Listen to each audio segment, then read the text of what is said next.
കുറച്ച് കൈപ്പായുള്ള ഒരു കാര്യത്തിലേക്ക് കടക്കാൻ പോവാണ്. ബിഗ് ബോസ് മലയാളം സീസൺ 6-ൽ എത്ര എവിക്ഷൻ ഉണ്ടായാലും അതിൽ ഏറ്റവും കൂടുതൽ പ്രേക്ഷകർ ഉറ്റുനോക്കിയ എവിക്ഷൻ ഗബ്രിയുടെയും അപ്സരയുടെയുമായിരുന്നു.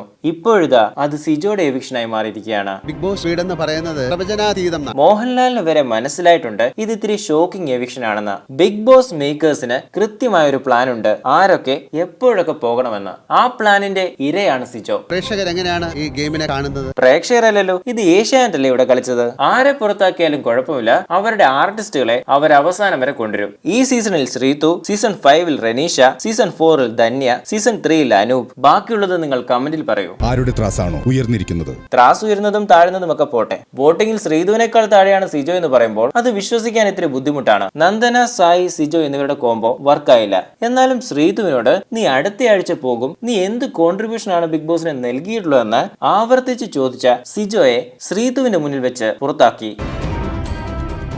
പ്രേക്ഷകരായിട്ടുള്ള നിങ്ങൾ പറയൂ, സിജോയുടെ എല്ലാ ദിവസവും നിന്നിട്ടില്ലെങ്കിലും നിന്ന ദിവസം വെച്ച് നോക്കുവാണെങ്കിലും ശ്രീധുവിനേക്കാളും മികച്ച ഗെയിമല്ലേ കാഴ്ചവെച്ചത്? ഈ എവിക്ഷൻ ഫെയർ ആയിട്ട് നിങ്ങൾക്ക് തോന്നിയോ?